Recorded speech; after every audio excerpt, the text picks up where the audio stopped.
Hello and welcome to the Inside Elland Road podcast with me, Joe Donoghue, and YEP Chief Football Writer Graham Smith. We're trying to keep the volume and our vocal range at an appropriate level today, as I imagine there'll still be a few of you nursing some sore heads because, as I'm sure you're all aware, Leeds are going up. What a day it was at Elland Road on Easter Monday, if you were lucky enough to be there. Incredible scenes from start to finish. Daniel Farke's side holding up their end of the bargain by not only beating but demolishing Stoke City by 6-0, which was followed by Burnley's 2-1 win against Sheffield United, which confirmed Leeds' place in the top flight next season. Graham, I'm reluctant to launch into a volley of abuse at Championship media room catering arrangements because there are a lot of very friendly people who work very hard in those roles who've been very kind to us over the past 2 seasons. What I will say, though, is, and those of you familiar with Danny Dyer and the Football Factory may recognise this, I know what I'd rather do. Tottenham away. Love it.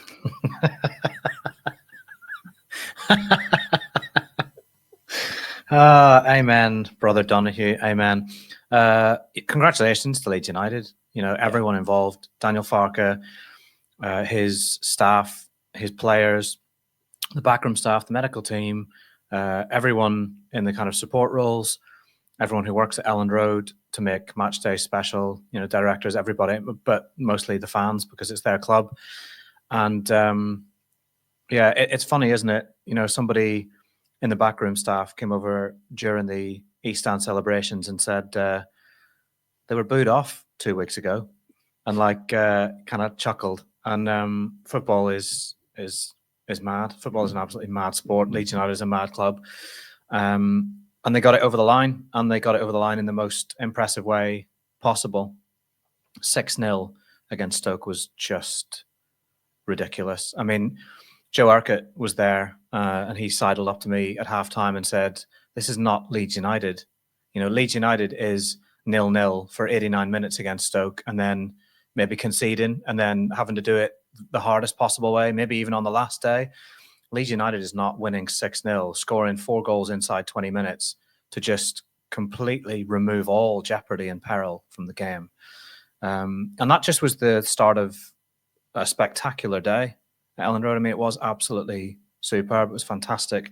I have watched the video that you've put together numerous times to try and kind of let it sink in a little bit, let it just soak in it a little bit.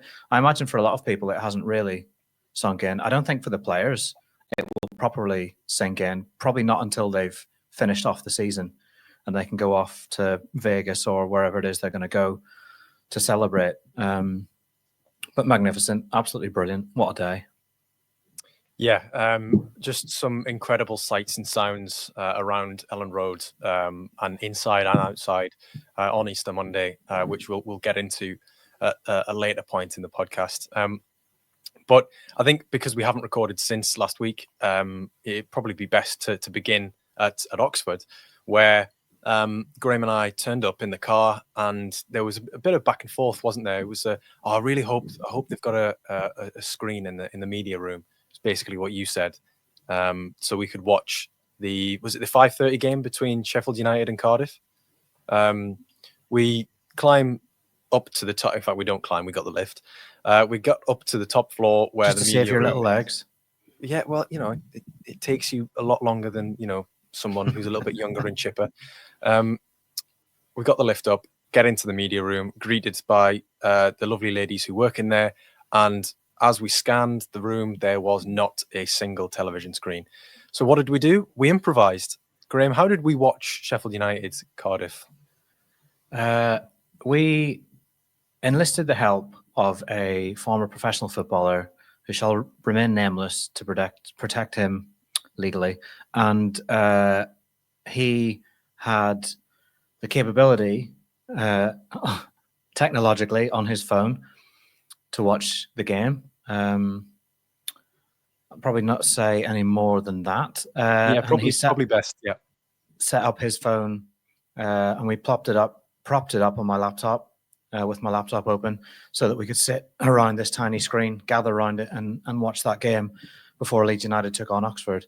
There was something really old school about the night at Oxford that I liked. And I think it was the sight of people sitting on top of vans watching the game over the fence.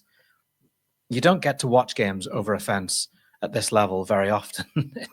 And particularly where Leeds are going, you just don't get to. And there was something almost like 1980s, early 90s about that for me that I really loved. And at first we were wondering, are they Leeds fans or are they Oxford fans, or are they just, workmen who happen to be in the area and have parked their vans fortuitously? And then, of course, the flags came out and the yellow bucket hats came out. And they proved once again that Leeds United fans get where water cannot. Yeah, ultimately they weren't going to be stopped from watching that game just because the admin of having a ticket. They were gonna park up and make sure they got a good spot. I can't say that I've been to many grounds which have 3 sides and have one which is a car park. I think Oxford are building a new stadium, or certainly in the process of the planning to do so. So that might be the only, and hopefully the only, opportunity we get, and those fans got to go to the Kassam Stadium. But yeah, it was a good night, wasn't it, at Oxford on Friday? They got the job done. They were really professional in the manner in which they did it. They looked every bit potential champions and also a worthy Premier League team, because they just, I keep saying it, but they got the job done. It was exactly what was required. One real bit of quality in the build up to the goal. Joe Rodon's pass, which kind of cuts in between the centre half and the fullback. Jaden Bogle's on the run, and we'll get on to him because he's been absolutely excellent recently. And Mano Solomon is gambling at the back post. He's there to stick it into the roof of the net, and from there, Leeds weren't really troubled that much. But they just kept Oxford at arm's length. They tried to probe for that second goal. Farkas said afterwards that he would have preferred to have got that second. But you know what? 1-0 away from home at this time of the season, when the pressure was really on, just what the doctor ordered. Yeah, they erected a shield wall that proved impenetrable for the Oxford trebuchet, which is your phrase, lest anyone else in the Leeds United press pack forget that. Joe Donohue's phrase. Yeah, the long throw, it was a feature, but it wasn't a threat because Leeds defended so well. I wonder if Joe Rodon's headache was worse after the Oxford game than it was after the celebrations on Monday night, because he headed so many long throws, long balls, crosses clear. It was among the most complete central defensive performances we've seen from him, I think. It might even have been his best performance. It wasn't just the heading. There was that tackle that he made to win a throw-in as well, when a player looked like he was going to go through in the last minute. There was the pass that you mentioned for Bogle that was just sublime. It was a fantastic performance. It really was. And the question was, with the pressure ratcheted right up to 11, who was going to stand up and put Leeds on their back and be a leader? Rodon stuck his hand in the air, and he wasn't the only one, but Oxford was his night. I think he was the undoubted star of the show in that game. And although they never got the second goal, and they could have done, although they didn't, it never felt like a goal was going to go in at the other end. Like it was pressure from Oxford, but it wasn't. They didn't cut through Leeds. They didn't threaten particularly, and any semblance of peril was dealt with by Rodon or Ampadu or Darlow when he was needed. Yeah, I think it's right that Joe Rodon had that sort of performance and had that sort of game at such a crucial period, because he's been pretty much, I think he is the only ever present in this Leeds team. How many, 80 maybe consecutive starts that he's had in the Championship. Availability for a football player is such a valuable commodity, and Rodon makes himself available clearly by the way he takes care of himself off the pitch.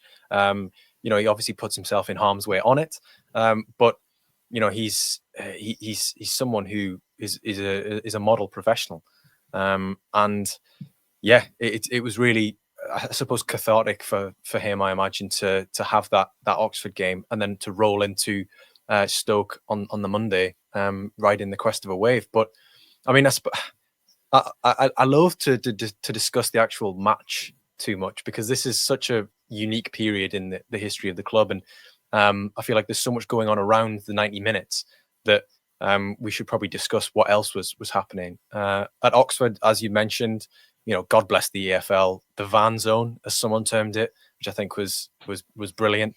I mean, if you ever wanted to have an aerial view of Frankie and Benny's and Hollywood Bowl whilst working at a championship fixture, the Kassam Stadium is where to do it.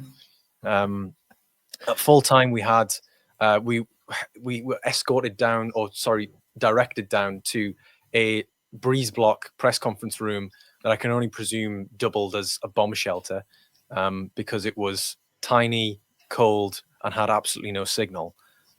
So next time we're at Oxford, hopefully in the FA Cup, I'm going to bring a satellite phone, because it was the only place in the entire ground without any signal. The one place that you're actually going to need it to sort of transmit the quotes that have been said by the two managers. But Graham, you bumped into some European football dignitaries, didn't you? Yeah. Was walking back from the press conference room to go back up to the press room to work, and did a bit of a double take as Patrick Kluivert came walking down the corridor, Indonesia manager, famously. And although some people have suggested that he was there to have a conversation with Pascal Struijk to try and sway him to his Indonesian roots, Oxford have an Indonesian player who actually played in the game. And of course, he's got that Dutch connection as well. So he had a picture with Peru, and maybe that's what did it. Maybe that's what inspired Joel Peru to score 4 goals against Stoke City. Maybe brushing with true Dutch centre forward greatness. What a player Kluivert was, by the way. Still looks incredible. Just looks like he could step out onto the pitch and score 4 goals. And I believe Jordi Cruyff was there as well, but I didn't spy him. But I believe he was there as well. Yeah, that little room at Oxford, that's probably where they do their contract negotiations. That's the kind of place that you would invite an agent in and make it as cold and unpleasant and intimidating as possible. They didn't do a number on Leeds, did they? And a lot of people expected them to. They expected it to make it very, very difficult for Leeds. And I think after the 3 draws, they're booed off at Luton, performance wasn't quite there, to then win those 3 games by a single goal margin each time, it says an awful lot about this Leeds team and the character that people were questioning, and the mentality that people wondered, is it there? Because it wasn't there this time last season. This team didn't have, it wasn't exactly this team, but this club, the players representing this club, didn't have the necessary mentality to deal with it this time last season. But something has changed, personnel has changed, but also mentality, maybe a little bit more experience, a bit more nice. But even doing it without, Dan James, who's been an absolute star this season, is another impressive aspect of it. They just stood up at the very right time, and they put themselves in a position where they go into Easter Monday knowing they're properly on the cusp of glory. And with that in mind, I think that makes it all the more incredible to do what they did in the 3 games prior. Yeah, and in beating Oxford, they surpassed last season's points tally. 90 points in any season is a great achievement, but to do it 2 years in a row, Leeds desperately unlucky last year not to go up, having accrued that points tally, to then surpass it and then to go and put in that performance that they did against Stoke was exceptional. Jordi Cruyff was there at Oxford as well. I didn't see him with my own eyes, but I did see a picture. He was also with, and let's not besmirch a rare Premier League sticker album collector's item of the mid 2000s, Wigan Athletics' Denny Landsat. I don't remember, or rather I don't recall what he's up to these days, but he was also at the Kassam Stadium on Friday night taking in a Leeds game. I think he scored an absolute thunder bastard for Wigan, which won goal of the month around 2005, 2006. If anyone wants to go and check that out. Memory serves me, I think it was against Arsenal. He's assistant manager of Indonesia. Well, that would make sense why he was there then. You see, Makes a lot of sense, doesn't it? jobs for the boys. Patrick's got the manager's job. Denny's assistant. Jordi Cruyff, I imagine, is probably the director of football. Class. Those Dutch lads know how to do it. Speaking of Dutch lads who know how to do it, that's very David Brent there, isn't it? Yeah. Careful. I know. Yeah. Need to be very careful. Dutch men should not be punished for scoring 4 goals at Elland Road in the space of 41 minutes. How about Joel Piroux? I mean, he either borrowed Kluivert's boots, or there was some sort of, he sort of must have rubbed Kluivert's shoulder like a genie in a bottle to help him rediscover his scoring form, because that was an absolute clinic against Stoke, wasn't it? It was sensational. The early goal for Leeds United has become a real feature, particularly at Elland Road. They score an early goal and then you think, oh, that's better. But unlike the last time they scored an early goal at Elland Road, they didn't concede almost instantly after. What they did instead, which is what's a far better tactic than conceding straight away, is scoring straight away. So they just went and scored another. And Piroux, those first 2 finishes were just classic Piroux, really. Slot in both chances inside the post. That little gap that the keeper couldn't reach, like daisy cutter finishes. He's very, very good at those. I mean, he's got all kinds of finishing, and I certainly do. I don't know about you, but I really enjoy watching the shooting drills just before the warm-up ends, because Piroux quite often finds the top corner, he finds the bottom corner, he absolutely starches shots past Cairns, and he puts on a bit of a clinic. But to do it in a game when the pressure is right on top of you, it suggests to me that he probably is. He's the man in the Leeds United squad probably most worthy of the nickname the Iceman, because he looks like nothing is. He looks like nothing's going on. I'm not suggesting he's got nothing going on in his head. I'm suggesting that he looks like nothing's going on around him. That there is no pressure. There is no 36,000 people. And it was a far cry from the finishing that he showed previously at Elland Road, in a game where his all-round game was maybe okay, but he just couldn't find the net. And then all of a sudden, everything he hits goes in. First 2 finishes were great. I was debating this with Urquhart, because him and his pals were talking about it. Was the roar for the first goal better, or the roar for the second goal? Second. Correct. Because the second goal had an element of, oh my God, we've scored again. And the game's only 6 minutes old? 6 for the first, 8 for the second. 6 for the first, 8 for the second. And you score 2 goals inside 2 minutes. There's an element of surprise in the roar. I love the differential in the roars at Elland Road, and the second roar was just sublime. And then you think, my God, they're actually going to do this. That this is very much on. And then they just didn't stop. And Stoke just evaporated. And as much as Stoke will say, we didn't turn up, we didn't take part, that was Robin's phrase, we didn't lay a glove on them, they couldn't. Leeds just absolutely ran riot. And when Leeds are in that form, I don't think anyone can stick with them. Firpo was on it. Bogle was like a man possessed, wasn't he? Yeah, those high turnovers in the final third for both goals. Tanaka got the first one, Bogle got the second, and then, to be fair, the rest were just, they paled into a blur because there were so many. Bogle, I think he won 8 of 8 tackles against Stoke, which is very man possessed like of him. He's in great form at the moment, and it's exactly the sort of form you want him to carry on and carry into the Premier League, because I think he'll probably think he didn't really get a fair whack at it last time with Sheffield United, which was a largely understaffed Sheffield United team for the Premier League. This time, I think he's probably got a better chance of showing what he's about, certainly going forward. But yeah, it was wave after wave of Leeds attacks. And I mean, obviously not being a fan, you can sort of detach yourself from the emotion of it. But, in my mind, there was absolutely no doubt that Monday was going to go exactly the way it was supposed to after those 2 goals went in. I know it's very easy to say, but yeah, no doubt in my mind whatsoever that it was going that way. And I think 6. I mean, given on the balance of the first 20, 25 minutes, 6 is probably quite a generous scoreline to Stoke, because I think Leeds put up like 2.5 XG within 20 minutes. It's ridiculous. I think when I checked as well, there were 7 big chances that Leeds had created in the first half. So they'd scored 5, and then there were 2 others that Johansson had denied them, which is just ridiculous numbers.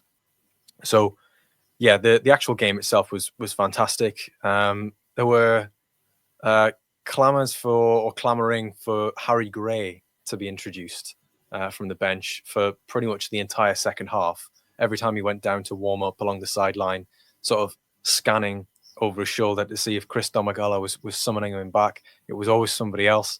And then eventually Elland Road got that moment where Harry was brought on, making his debut at 16. Incredible. What a moment that was. Yeah, absolutely superb.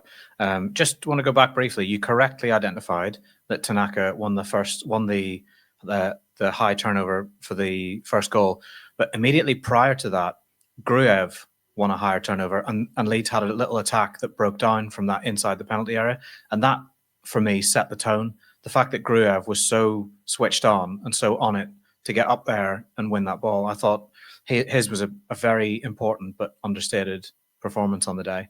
And the other thing I'd like to mention before we got into Harry Gray, Junior Firpo's finishing. I mean, just sensational. To miskick the ball so perfectly and see it spoon up into the air and over the goalkeeper. It was just, that's when you knew, yeah, this is very much Leeds United's day. And Farke almost surprised me a little bit with Harry Gray. Like, we know he was in the squad because Dan James was out and Sam Chambers was ill, and that opened up a space for an attacker. And you almost felt like it's too storybook for Farke. You know, he's all about not giving away gifts and not playing players just because they've come through the academy and it's a nice story. And towards the end of seasons, you look across the EFL, you will see 16, 17, 18-year-olds all of a sudden appearing in matchday squads and getting on the pitch for teams that are relegated, because it's a nice story and it'll generate a bit of positivity at a time when you're getting absolutely slaughtered by your fans, by teams that have nothing else to play for because they're already up or they're cantering to it. So you do see this kind of thing, but Farke doesn't strike me as that kind of manager. And I don't think he would ever have been swayed by the story, you know, that this is another Gray after the last Gray who was so good, after all the other Grays who've played for the club. I don't think he would have bent to that on a day when the pressure was going to be so high on Leeds. I think it had to be on merit. I just don't see any other way that he ended up in the squad. And maybe then, with the win so secured, Farke thought, you know what, this would be really nice, actually. And he's done well in training. Let's get him on. And it was brilliant to see. You know, the real storybook ending would have been Harry Gray going through and scoring, you know, to add the 7th. That would have been perfection itself, wouldn't it? But you don't often get perfection in football. And it was just great to see him get his first minutes. I was going to say, there were 2 10s in the player ratings. I thought you'd taken a funny turn because there were quite a few people who tweeted me suggesting that you were still going to give Joel Piroe an 8, despite the fact that he'd scored 4 goals from 4 shots. I was pleased to see that you didn't. You know, you may have been nudged a little bit by a colleague or so, but yeah. There's no agenda here against Joel Piroe from the YEP's CFW. It was a stunning performance from him and worthy of a 10. But Jayden Bogle also got a 10 because, you know, how do you have a more perfect defensive and attacking display than that? Clean sheet under real pressure circumstances, and you were just so impactful going forward. Yeah, he was. The best thing that Jayden Bogle did, which is probably my favourite thing he's done all season, was that cross from Gruev from the left. Firpo flicks it on over his head. Bogle watches it come down and takes it on the kind of half turn, touches it to go past his man, like sends his man. And he's maybe only 5 yards from the byline, 6 yards from the byline when he does this. And to take it down, to keep it controlled, to beat his man, and then to provide the cross. I think it was his cross, wasn't it? That Firpo then maybe takes a neck off Aronson, and then Firpo sticks it in. I think that was that goal. That was absolutely sensational. He was just a man completely on his game, highlighting that he is the best right back in the division. And you know, we've often said this season that Tanaka is the signing of the season, but I think Bogle might want a word in that argument, because for 5 million, Sheffield United have been had, unfortunately. Yeah, I think in recent weeks, because, you know, we've had that little drop off from Tanaka, and Bogle has really, really come to the fore. He's been so important. Recency bias, that's what it is. Yes and no. Well, actually, yeah, it's a bit of recency bias. Yeah, I think it's a real straight shootout between those two for signing of the season. Because, yeah, I mean, combined, what, 8 million? If they can repeat that caliber of business, I'm not saying caliber of player going up, because, you know, you're probably going to have to buy ready-made Premier League players, and they cost a lot more. But if you can repeat that caliber of business, yeah, that's exactly what Leeds need to do in the summer. Before we do get to the summer, though, we still have quite a lot to get through from Monday afternoon, Monday evening. So finished at Ellen Road, 6-0, Willie Nyonto getting in on the act as well. Really nice to see him get a goal, because you could tell he was desperate. Obviously coming in the circumstances that did not expect a header at the back post. You don't expect the smallest man on the pitch to leap like that, but he did, unmarked, as quite a few of the Leeds goals were, actually. Not to take any gloss off it, but it was a Manor Solomon cross from quite literally the perfect position on the pitch. And I say perfect because it's almost like one member of the Inside Ellen Road podcast, Joe, had written a piece about how Manor Solomon can be devastating from that very, very specific part of the pitch. I don't know if you can remember who that was, Graham. But after that, there was the post-match press conferences. Mark Robbins came in and did his best impression of... Have you seen Steve Bruce after Hull were relegated? That video where he kind of just looks up at all the reporters and it's just like, hey. Yeah. So it wasn't Mark Robbins. It was the ghost of Mark Robbins. You know, I like Mark Robbins, but so do I. Part of his soul was missing as he came in for that press conference. He was so visibly gutted. And let's not forget, everyone was talking like Stoke were safe. You know, Stoke were already home and hosed, and then they went and lost 6-0. They play Sheffield United next, who need to somehow start generating some positivity and a bit of form before the playoffs. And they could be caught by Luton. Now, it might not happen. It might be on the unlikelier end of things.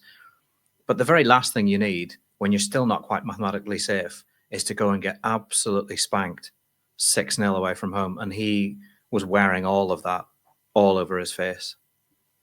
Yeah, he's conceded 9 goals without reply at Ellen Road this season, because obviously he was here for Coventry's 3-0 defeat as well.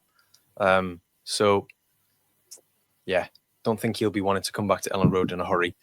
Yeah, I actually didn't hear him speaking because it was so like low volume. I was around the corner a little bit, just doing a little bit of work, uploading Graham's ratings, if anyone would like to know how that little process works.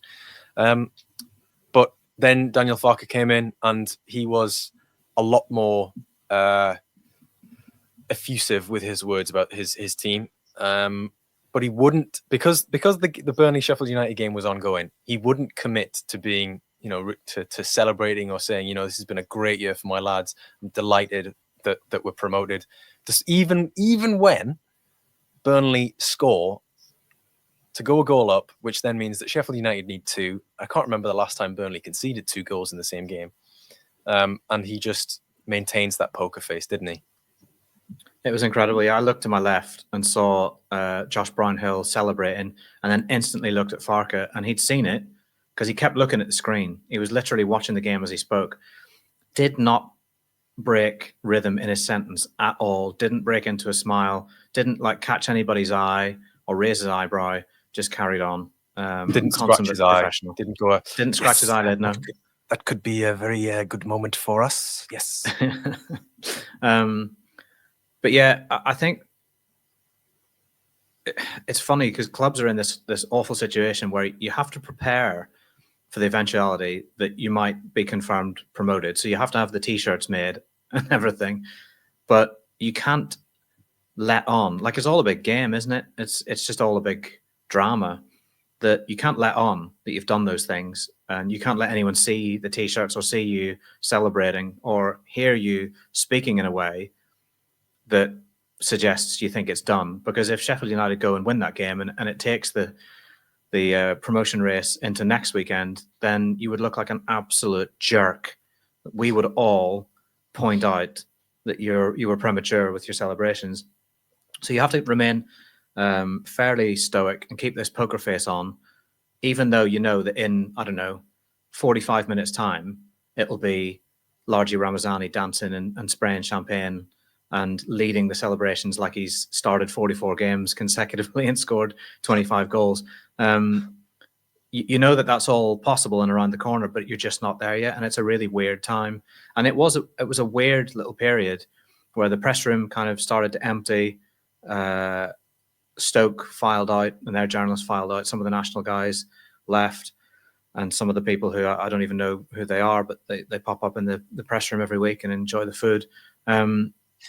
That the room started to clear, and then it was just kind of those with an interest in Leeds United mostly that were left, and some of the staff came in to watch the game, and you could hear through the walls the reactions of the Leeds squad to what was going on, and you could hear the reaction to the first goal, though, couldn't you? And what I found really funny was not only had Farke just said, well, he wasn't reacting to it at all, and then through the adjoining wall, you could hear the home dressing room go mental about 30 seconds later. But it was on a slight delay. I quite like the idea that they were watching on somebody's phone as well, potentially, and they like on Sky Go or something, and they had a 30-second delay like there is on there. It was very bizarre sort of atmosphere, wasn't it? Sam Byram with a dodgy stick, and everybody crowded around his locker as he plays it on his phone. It was really, really strange. I mean, strange things happen at this time of the season. £7 million strikers suddenly score their first goal and make it a bit more interesting at Turf Moor. But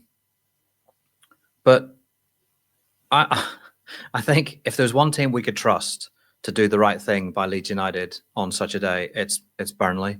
They have been. You have to give them their dues. I know that we've taken the mick fairly relentlessly of just how boring they are, but to go unbeaten for 31 games is pretty sensational. To concede as few goals as they have is utterly ridiculous. And I think everyone knew that they had an inevitability about them, that they would win that game. They certainly wouldn't lose that game, but they would probably win that game. And once they went ahead, you just knew that they knew what to do. You know, they would head it and kick it. They would make it difficult. They'd be in the right place. And Sheffield United just didn't have it. And they just haven't had it in recent weeks. This is where it's got away from them. And the quality, I think, has shown with Leeds United and with Burnley. The quality not only in terms of talent and ability, but in tactics and in mentality, that these two teams just decided to... Wilder said it, didn't they? They put the foot on the gas and took it away from the Blades. That's exactly what happened. Leeds won 4 on the trot, 4 on the spin. For the first time this season, they won 4 on the spin. And Burnley just continued on their way unbeaten. And you have to say that the league table shows at the end of that game what it should show.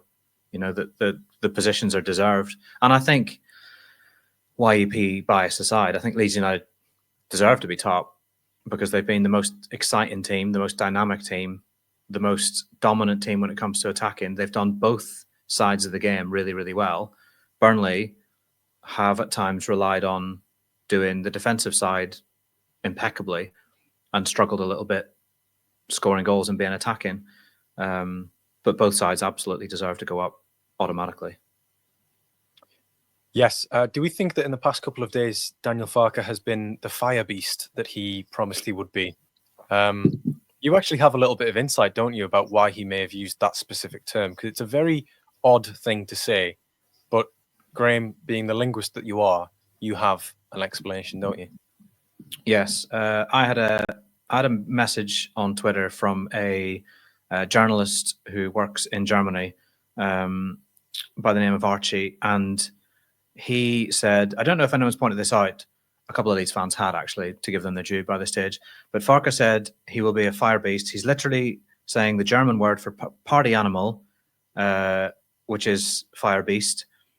So there is. It wasn't just that he'd come up with the world's most incredible term for a heavy drinker. AI is an absolute abomination, but the AI generated image of Farka on fire was absolutely tremendous. Yeah, he was basically saying that I will be on the table. I will be, having said all season, I'm not quite dancing on the tables. He would be dancing on the table, and he was looking forward to beer after beer after beer. And once it was done, by that stage the players had all gathered in the Bremner suite, and there was a security cordon in place, the likes of which I'm not sure I've seen since I lived back home, just to make sure that no pesky local journalists slip through the net. Glad to see which to be fair, they did try, and were told in no uncertain terms to have we ever dropped an F-bomb on this podcast? No, you can't be doing that. Go forth and work on your quotes was the general gist, what was said. Sky got in there, great to see, great bunch of lads, been ever so helpful for Leeds United this season and Leeds United support, so deserved. I loved him though, so I was glad that it was him. And they managed to capture the scenes as Leeds, celebrated promotion and started to drench the room in champagne. And obviously we could hear all of it because we're 15 feet away, watching it on YouTube, on the club's YouTube channel. As I said in my newsletter that's come out today, not part of the party, but partly party to the party was what we were. And then it was all just a bit surreal because you're kind of caught in this limbo of like, where's the story? Like, where do we need to be? Because no, we're not going to sit here in the media room while it all happens around us and not see it and not be able to write about it and not get some color for our reports. But do we want to be outside where the atmosphere is? And eventually we knew the players would go to the East Stand steps as they did last time. We knew that was going to happen. There was no buses squirreled away behind bushes this time. And we also thought, but do we need to be in here in case there's an opportunity to speak to some of the players, or maybe some of them might stumble in mistakenly in a drunken haze and we might be able to put microphones in front of them. So it was a bit of a limbo situation. And then at some stage you decided we need footage of what's going on outside, and you scurried out and you can tell your little tale presently. And then myself, Baron Cross and The Athletic decided, sack it. We haven't been invited to the East Stand celebration, but nor has anyone said, please do not come to the East Stand celebration. So we trespassed ever so slightly, went walkabout and followed the sound, and happened upon the East Stand steps and stood off to the side, and were able to get some footage and just a little taste of a moment really that I think everyone deserved. And I've seen quite a few people say that it wasn't a patch on 2020. And I understand that 2020 had a spontaneity to it, and that it was what some of the people who went there that night is what they absolutely needed at that minute, was to be there and be with other Leeds fans and celebrate it. But I think if you asked all those people who stayed at home in 2020 because either they had to, because of medical health reasons, because they felt they had to out of civic duty, or because simply they were told to by their club and the authorities, you ask those people which celebration was better. And I think Easter Monday will come out a clear winner. But there were thousands upon thousands of people outside the East Stand. And they very cleverly, thanks to police advice, split the kind of focal point in two. So one half of the squad went to one area, the other squad went to the other area. So it meant that there wasn't a big crush of people trying to see one, small, narrow window in which all the players appeared. And it gave players the chance to celebrate properly and have their moments. And some of them needed no encouragement. Harry Gray, they're like a grizzled veteran, taking all the plaudits. Largi Ramazani again, apparently built for such a time as this. I mean, he was like the MC, wasn't he, of the entire thing? But then Sam Byram having to be physically forced down the steps to go and take a little bit of the plaudits. There's a picture of Sam Byram with a bucket hat on and what looks like some sort of, I don't know, fruity cider beverage. Might have been blackcurrant juice. You never know, as being the professional that he is. That honestly looks like he's draped in a flag. It looks like he's something from a Butlins Weekender that they'd use in the brochure. Like, you are going to have the best time at Skegness. In housed in our old army barracks. That's exactly what it reminded me of. But yeah, they were great scenes outside Elland Road, inside Elland Road. I love it when they name the podcast on the podcast. Within the East Stand gates, there was Patrick Bamford leading some chants, which again, I don't think we'll repeat on this pod, because we might come into contact with the subject of those chants at some point in the near future. And yeah, there was, Largi Ramazani holding a flare, Ethan Ampadu hoisting Willie Gnonto onto his shoulders, and then leading him down the steps.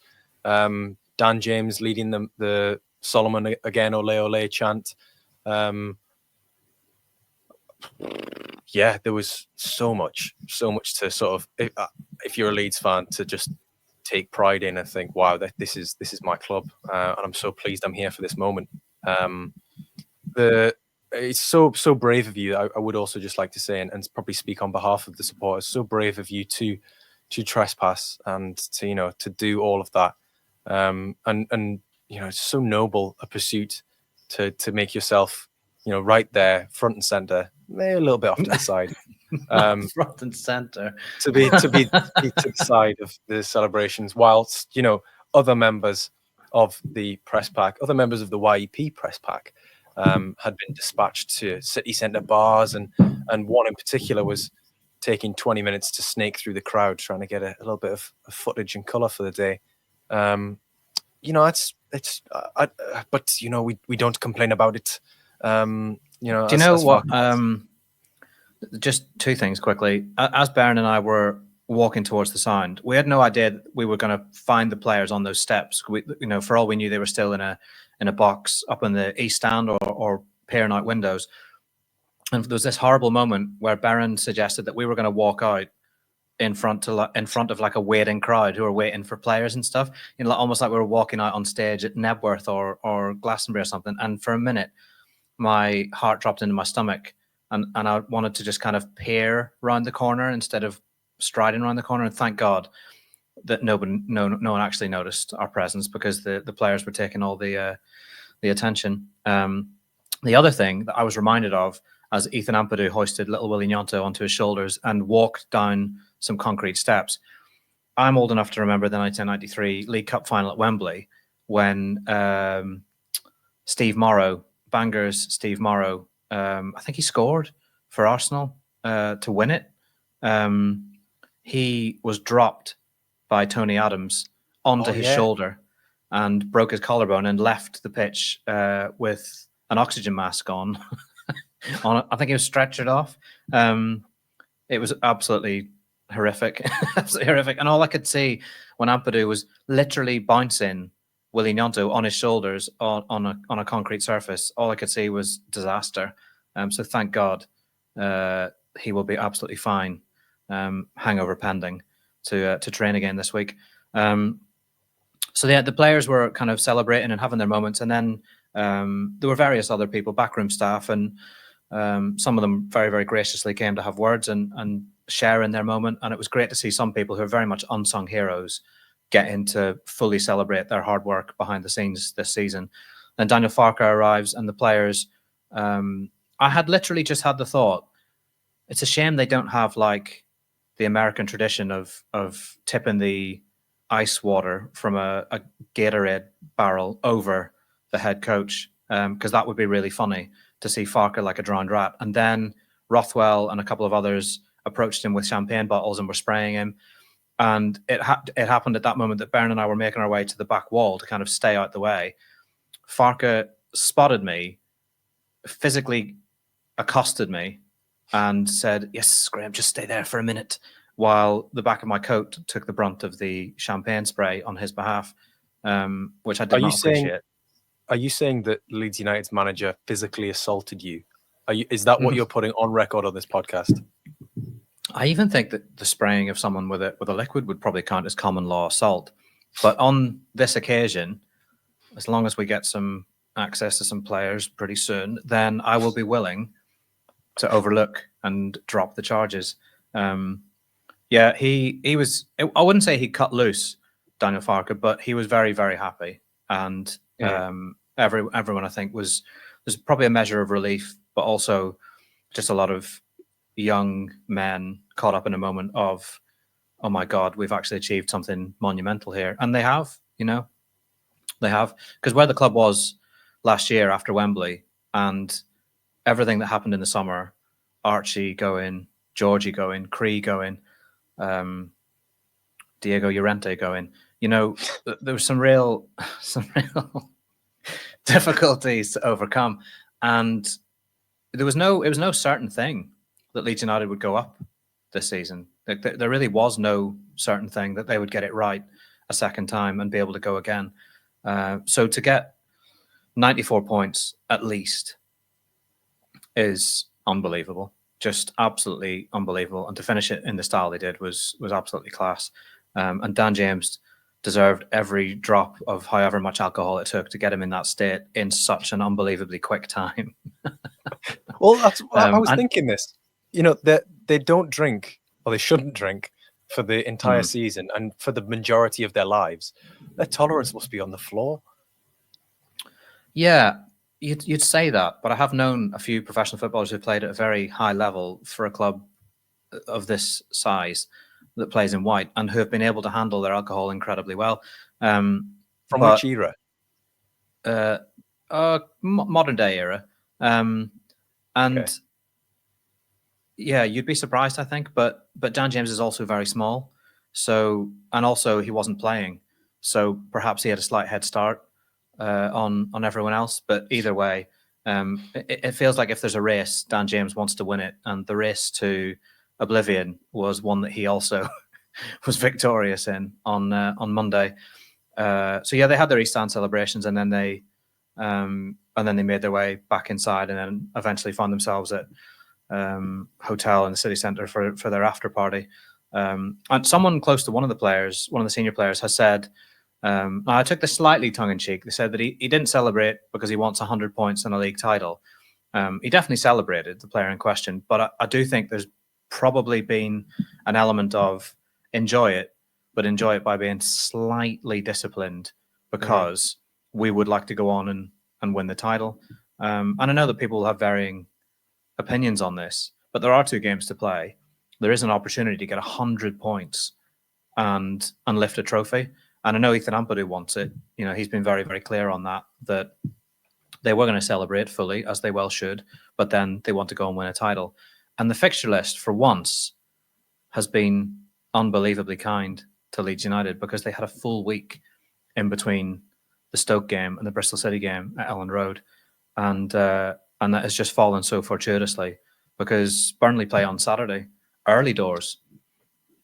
Yeah, they've been given a couple of days off, haven't they? I saw a few of them on day 2 of celebrations at a bar. I don't know where. I can't remember where it was, whether it's in Leeds City Centre or maybe it was in Harrogate. But there was Joe Rothwell, Dan James, Haji Ramazani. Can't remember. There were 5 or 6 of them in this picture that Bar had taken. Bogle was there, yes, yeah. Which I think is great, because you know what, the the day session after whilst you've had a hangover is often the better of the 2 days, right? Also, if you're an injured player right now, you are loving life. Like, you are thanking your lucky stars that you are an injured player, because you have carte blanche, almost carte blanche, to properly have at it, don't you? Not that we condone excess and everything in moderation, but when you have been as disciplined as they'll have had to be for the last year and for a lot of years in their career, when moments like this arrive, you absolutely have to celebrate. And for some, that means dancing in the middle of a circle of players with your meta shades on, capturing the moment and spraying everybody with champagne. And for others, like Tanaka, it means kind of being a little bit in the background, sitting off to one side. You know, someone who saw the players at the Sky Lounge party said that Tanaka was kind of not particularly having much part in the more exuberant celebrations with the kind of more boisterous. And I think he is slightly more reserved character, slightly more introverted. I mean, he has his moments. You know, Willie Gnonto has made sure that there have been moments with Tanaka this season where he's been drawn into dancing on the pitch and whatnot, but he definitely is a slightly quieter character. So I just hope that they've all been able to celebrate and felt like they've been able to celebrate it properly, because it's been earned very much. And there will be more celebrations, of course. And I think Monday at Elland Road against Bristol City will be another special day, because they'll walk out as a promoted team and they might finish the day as champions. Potentially, yes. We'll talk about sort of the permutations. I mean, I'm saying this because I don't think that Burnley are going to lose on Saturday, which is the only circumstance in which Leeds can be champions on Monday night. I think what we'll do is we'll discuss sort of the permutations of the title and previewing the final day in next week's episode before the Plymouth game. But for the last 10 minutes or so of this week's episode, I want to ask you a couple of quick-fire questions about the Premier League, where obviously Leeds are going back to. Is there a particular game, or is there a particular ground that you're most looking forward to visiting? And actually, are there any you haven't been to? Let me bring up the Premier League table, because I spend all of the season with my head almost entirely in the Championship, and I care very little for what happens above and below it. Right, looking down the list, I think you'll have been to all of them, because I've done all of them. Yeah, I've done all of them, either in the Championship or in the Premier League with Leeds. I'm most looking forward to going to Liverpool, because I get to see little Joe Urquhart again, original Joe, OG Joe. Some say better, but not my words. No, each Joe, you know, different Joes for different needs. They each have their own special gifts. Spurs, for obvious reasons. The press food is sensational. We should get dressed up when we go to Spurs, and make it a special occasion. Date night. What, like John C. Reilly and Will Ferrell, Leeds United part owner Will Ferrell, in Step Brothers, when they turn up to a job that requires them to clean bathrooms in tuxedos. Very apt. Manchester City, for similar reasons to Spurs, not particularly because it's much of an occasion. Once you've been there and won with 10 men, you've kind of done that. So that's kind of in the past. Old Trafford is one that you look forward to because of the atmosphere, the unique atmosphere that's generated when Leeds United visit there. The away end is always particularly not loud on such a day. Yeah, that's probably it. I'd like to go to Bournemouth and have happier memories. I'd like to generate happy memories of Bournemouth, because Bournemouth seems like a lovely place.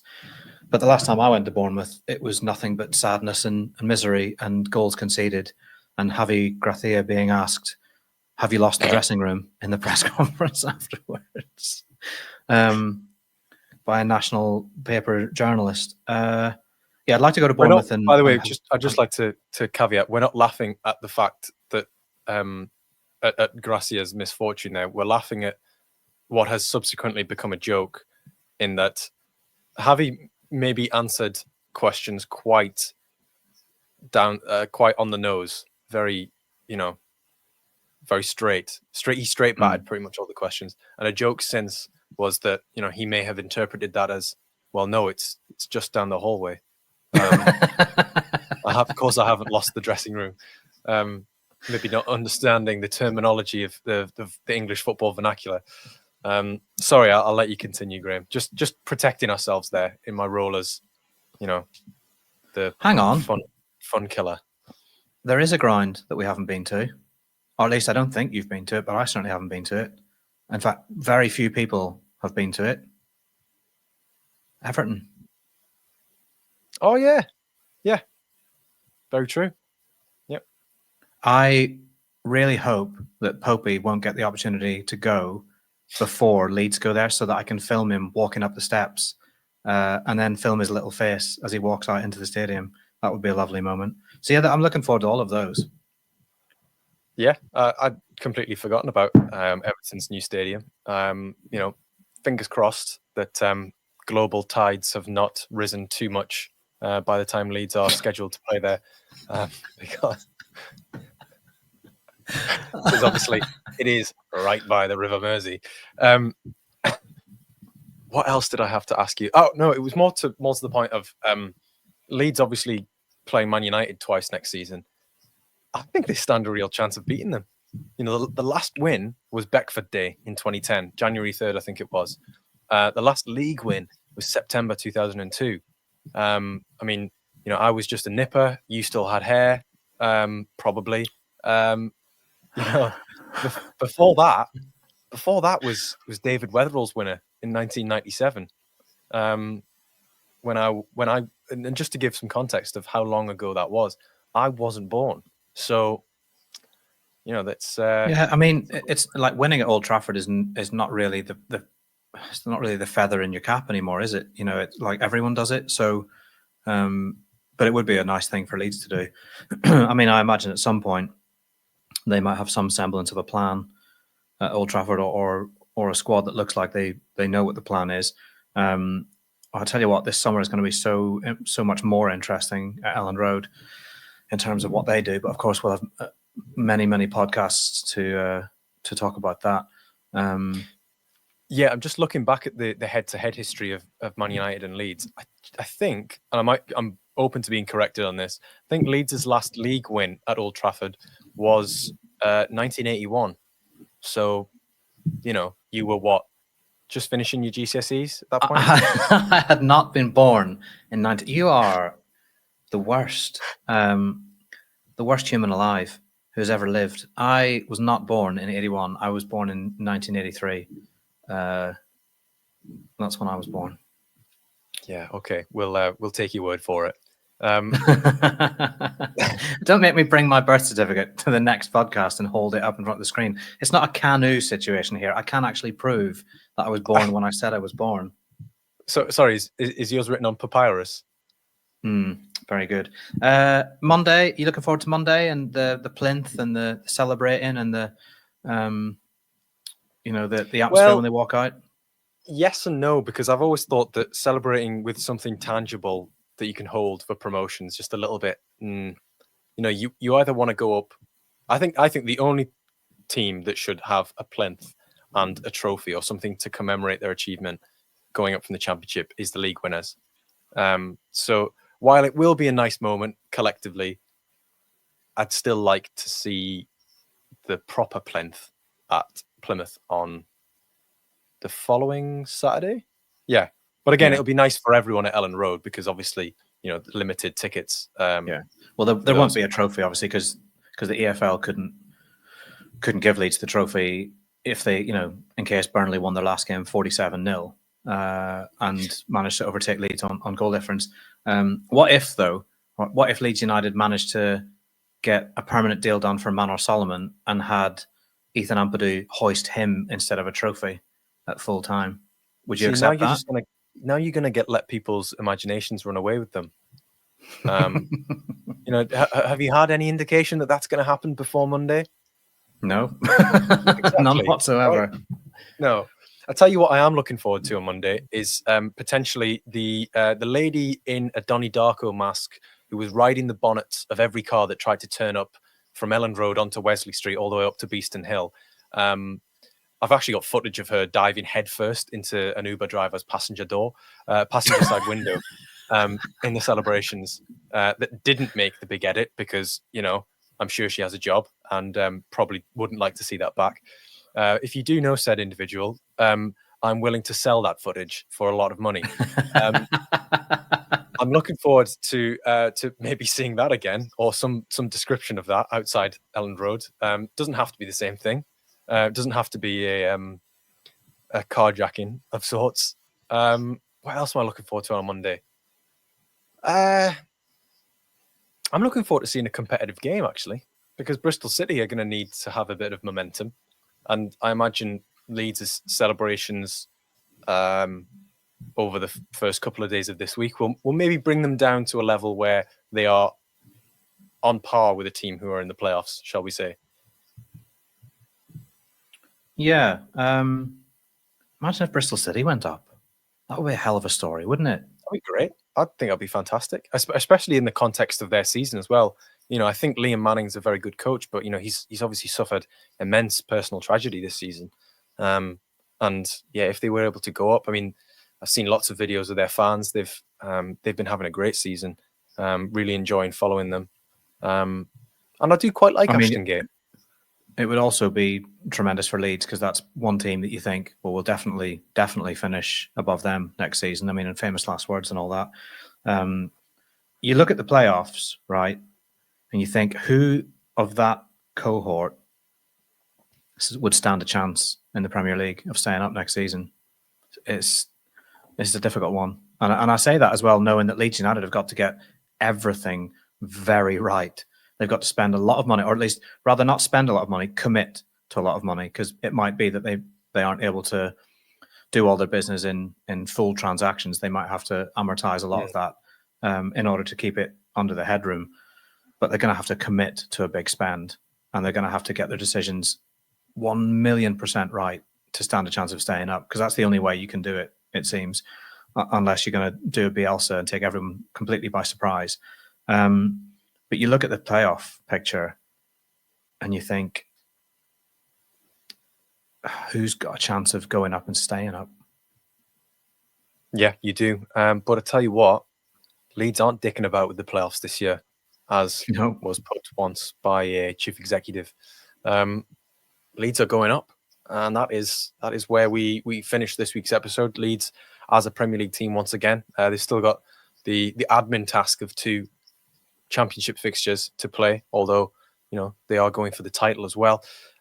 We'll be there to cover it in fullness, every detail, every little tidbit of information that we get from Farke and the players that we speak to in the interim, and hopefully when we record in 2 weeks' time, we'll be talking about maybe even 1 week's time, we'll be talking about the league champions. But yeah, thanks for joining us on the Inside Elland Road podcast. Once again, get your comments in. Let us know what you think. Let us know what your favorite moment of the promotion day of Monday was. And yeah, we'll speak to you soon. Bye for now. Bye.